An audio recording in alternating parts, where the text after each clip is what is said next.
تو ان کے نقش قدم میں بھی اللہ کا راز ہے. نبی کے قدم پہلے پڑے تاکہ چشم زمین کا حجاب ہو جائے, اور جیسے ہی نقش قدم رسالت پر نقش قدم زہرا بنے ویسے علی کے قدم آ جائے تاکہ علی کا نقش قدم چشم فلک کے لیے حجاب بن جائے. اب یہی سے ذرا اس کے حجاب کا اندازہ لگائیے. جس کے نقش قدم کا پردہ نبوت اور امامت ہو, صلوات محمد والے محمد.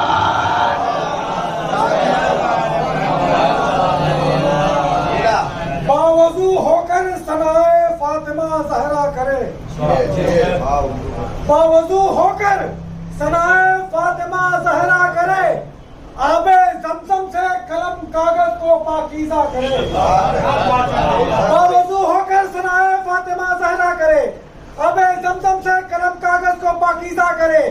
اس عصمت و طہارت کا نام ہے فاطمہ زہرا, جس کے آنچل پر مظاہری کا خدا اچھا کرے.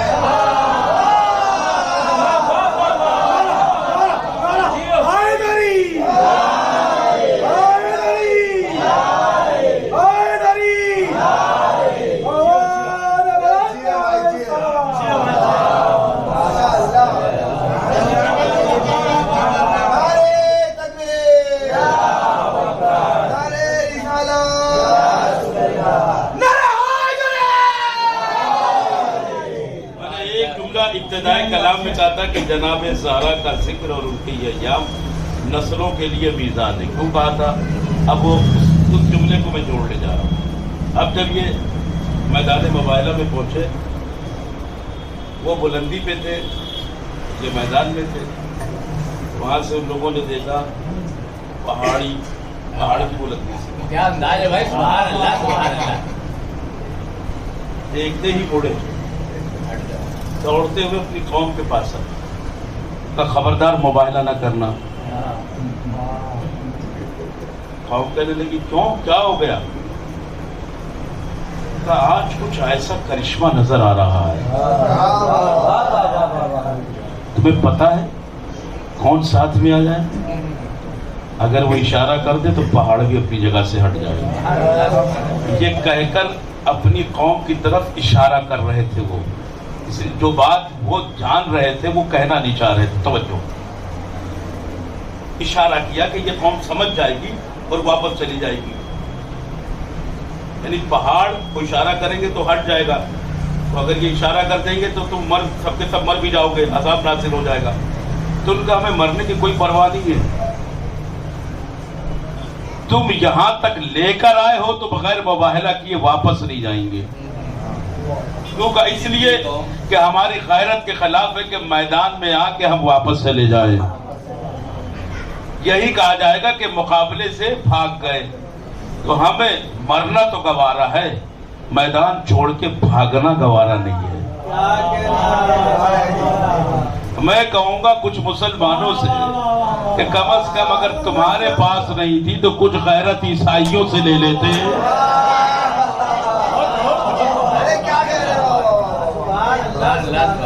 ان کا نہیں, سنو ہمیں واپس نہیں جانا ہے, مباہلہ کریں گے, جو کچھ ہوگا دیکھ لیں گے. اب وہ بات جو ان کے سینے میں تھی, جو کہنا نہیں چاہ رہے تھے, اب انہوں نے کہا تمہیں خبر نہیں ہے, اگر آج تم نے ان سے مباہلہ کر لیا تو قیامت تک تمہاری نسل میں انسان نہیں.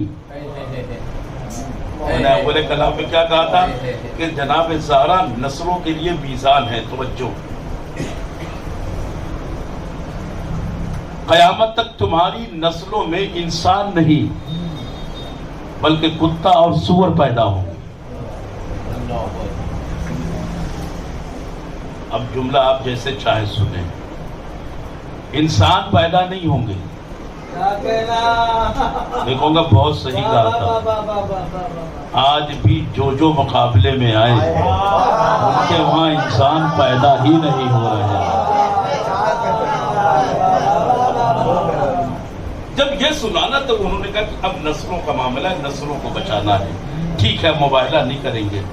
توجہ فرمائیے گا، جزیہ دے دیتے ہیں، واپس جاتے ہیں، اپنی نسلوں کو بچا لیا۔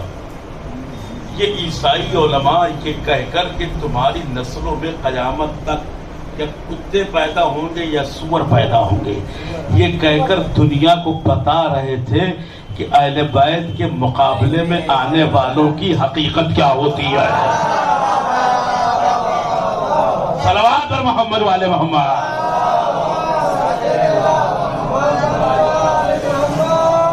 اب بس نتیجے کی منزل قریب آ گئی ہے، انشاءاللہ یہاں سے نچوڑ سنیں، پھر میں آپ کی زحمت کو تمام کرتا ہوں۔ تو ان میں سے ایک عالم بڑے عالم سے پوچھتا ہے کہ تم نے کیا دیکھا؟ کہ تمہیں پتہ نہیں کہ میں نے دیکھا یہ جو قافلہ آیا، کوئی بہت بڑا قافلہ آیا، 5 لوگ آئے، غور سے سنیے گا جہاں تک آواز جاری ہے میری۔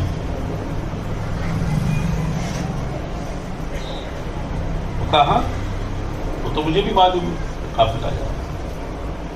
کہا تمہیں پہلے پتہ نہیں تھا کون آئے گا؟ اگر پہلے معلوم ہوتا کہ یہ آئیں گے تو پھر ہم یہاں تک آتے ہی کیوں؟ کہا پھر کیوں آئے؟ کہا ہم اس لیے آئے کہ ہم یہ سمجھے تھے کہ محمد اپنے اہل بیت نہیں، اپنے اصحاب کو لے کر آئیں گے۔ خدا کے لیے جاگے، اپنے اصحاب کو لے کر آئیں گے۔ 1400 سال پہلے عیسائی علماء کو اتنا معلوم ہے کہ اہل بیت کون ہے اور اصحاب کون ہے۔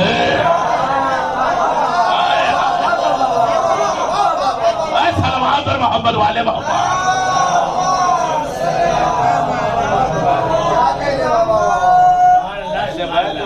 انہیں فرق 1400 سال پہلے معلوم تھا، 1400 سال بعد بھی تمہیں ابھی تک فرق نہیں معلوم ہوا اہل بیت اور اصحاب کا۔ اگر اصحاب کو لائے ہوتے بے درائق کیوں کا؟ اس لیے کہ مقابلہ سچوں کا۔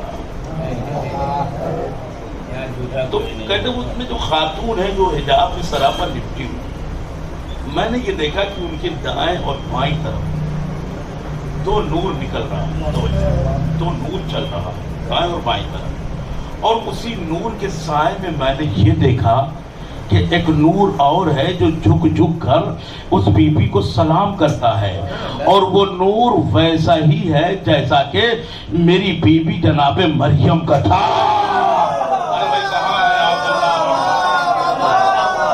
صلوات پر محمد والے محمد۔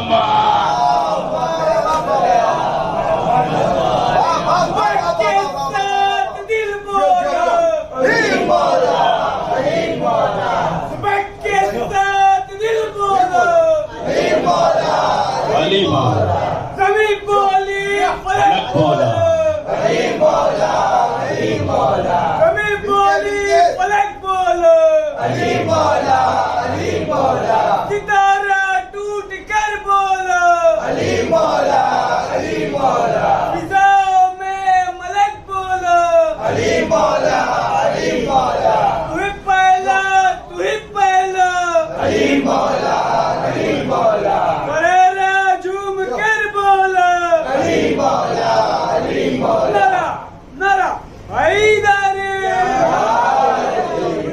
نعرہ حیدری، محمد وآل محمد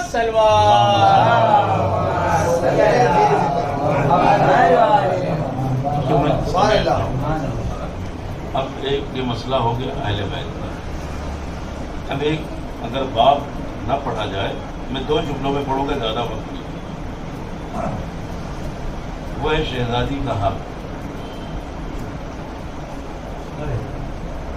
جسے چھینا گیا، اس پر بہت ساری بحثیں ہو چکی ہوتی۔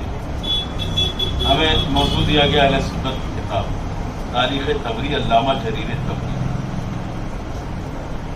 اس حقیقت کے لکھنے کی بنیاد پر اس کے جنازے کو مسلمانوں کے قبرستان میں دفن نہیں کرنے دیا گیا، اور تاریخ عرب، جزیر عرب کا سب سے بڑا، سب سے پہلا رائٹر ہے جس نے تاریخ اسلام لکھی، کوئی چھوٹا موٹا عالم نہیں۔ اب دنیا صفائی پیش کر رہی ہے کہ نہیں، چھینا نہیں، کھایا نہیں، یہ۔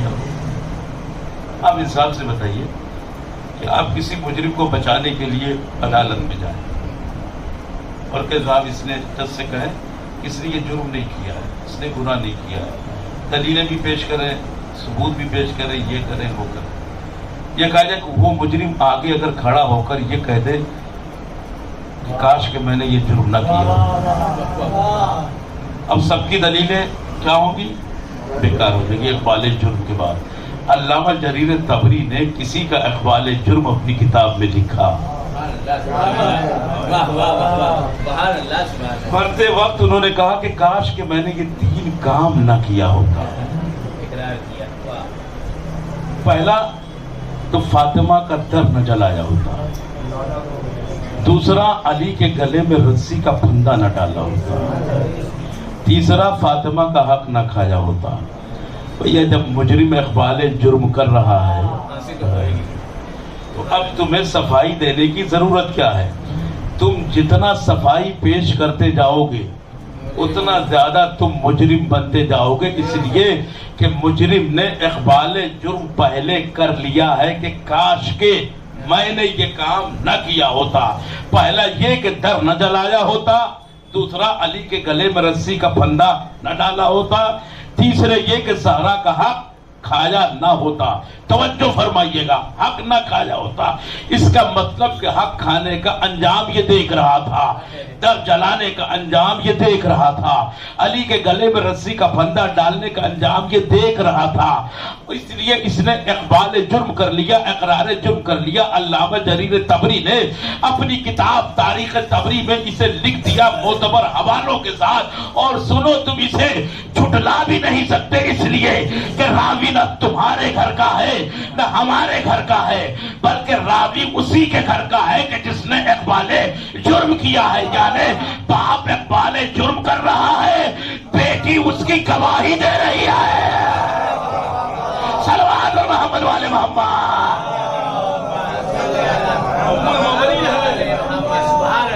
مسلمین آپ کی کہہ رہی ہے کہ یہاں یہ روایت انہی سے لی گئی ہے کہ انہوں نے وقت آخر یہ کہا. توجہ فرمائیے گا کہ میرے بابا نے یہ اقرار کیا اور یہ کہا کاش کہ میں نے یہ 3 کام دنیا میں نہ کیے ہوتے. توجہ فرمائیے گا. اب یہاں اقبال جرم ہے، گواہی پہ کون ہے؟ اب مجھے ایک سوال کرنا پورے مورخین اسلام سے کہ اس روایت کو جھٹلا دینا چاہیے تھا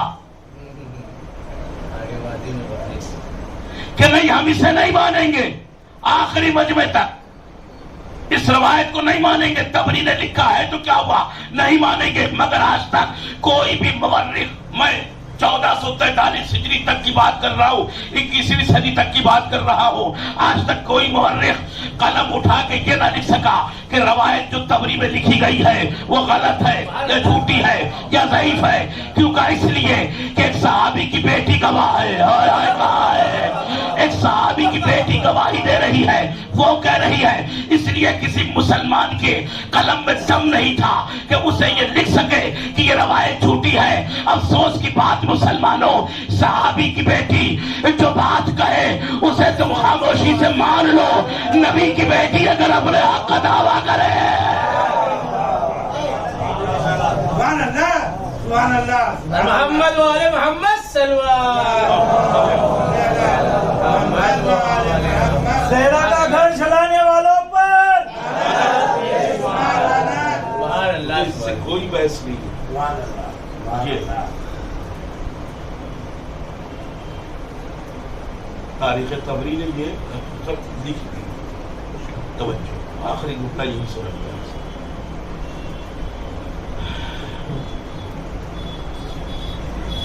ایک چیز مصائب میں آپ سنتے ہیں، شہزادی کونین کی مظلومانہ زندگی جب بیان ہوتی ہے اس پہ یہ بھی بیان کیا جاتا ہے.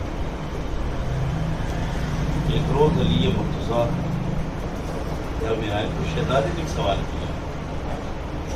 بلکہ میں نے سنا مدینے والوں نے آپ کو سلام کرنا چھوڑ دیا. آپ نے جواب دیا ان کے رسول سلام کرنا ان کی بات ہے، جواب تو میرے سلام کا جواب بھی نہیں. آپ کو معلوم ہے کو کبھی زندگی میں مصلحت پسند نہ بننا،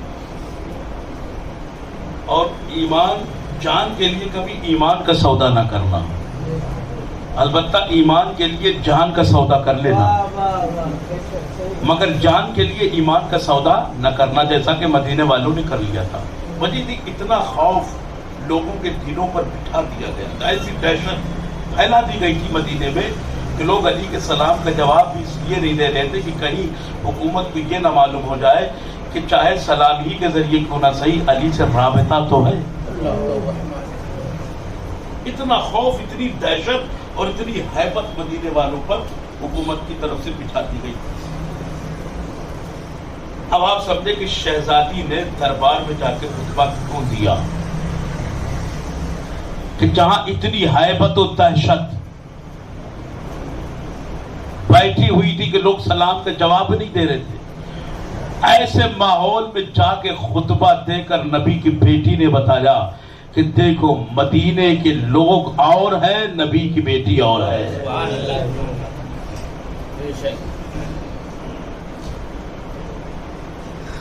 شہزادی کونین علی مرتضیٰ کے دل کا سکون، زخم دل مرتضیٰ کا مرہم،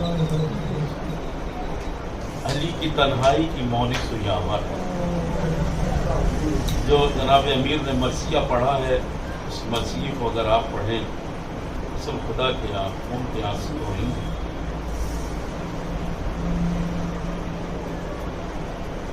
شہزادی کونین کی جدائی پر ایک مرثیے کا شعر آپ نے فرمایا،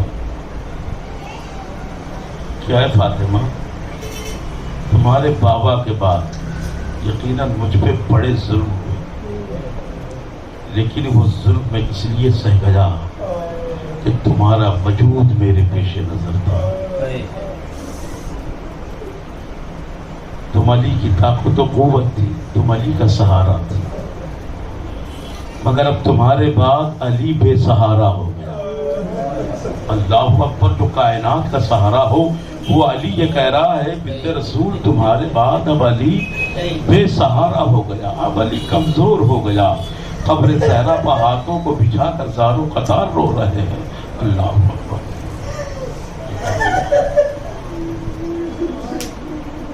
خطیب کا جملہ ہے، آج میں مجھ سے پیش کروں، ہم اور آپ بڑی آسانی سے سن لیتے ہیں،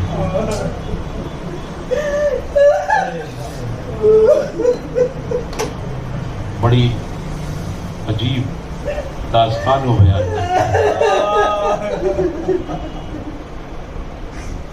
کہتے ہیں کہ جب بھی میں نے صرف تصور کیا کہ 18 سال کے سن میں بال سفید ہو گئے تھے، جب بھی تصور کیا میں پوری رات سویا نہیں بلکہ رویا ہوں۔ محسوس کریں عزاداروں، 18 سال کے سن میں بالوں کا سفید ہو جانا، بال سفید کب ہوئے؟ علاقہ امام حسن سے سوال کیا گیا، فرمایا تم یہ سوچتے ہوگے کہ میری اماں کے بال محسن کی شہادت پہ سفید ہوئے نہیں، تم یہ سوچتے ہوگے کہ جب دروازہ جلایا گیا تب بال سفید ہوئے۔ تمہیں پتا ہے بال سفید کب ہوئے؟ جب دربار میں 3 گھنٹے کھڑی رہی، اس کے بعد جب نگاہوں کے سامنے میری نانا کی تحریر کے ٹکڑے ٹکڑے کیے، بس یہی وہ لمحہ تھا کہ میری اماں زہرا کے بال سفید ہو گئے۔ سوالی سوال کرتا ہے مولا ذرا دربار کی کیفیت کو بتا دیجیے۔ عزادارو اگر جملہ سن سکے تو سن لیں، آپ کے دل بڑے نازک ہیں، اگر پارے کا راہ گزر جائے تو مجھے معاف کیجیے گا، میری مجبوری ہے منبر شہزادی کے مسائل میں یہ جملہ پڑھنے کی۔ میرا آقا اور مولا فرماتا ہے کہ تمہیں خبر ہے تحریر کو جب ٹکڑے ٹکڑے کیا گیا اس سے پہلے کیا ہوا؟ تمہیں خبر ہے کہ کیا ہوا؟ کہ ایک ہاتھ میں میری اماں زہرا کے دستاویز تھا، دوسرے ہاتھ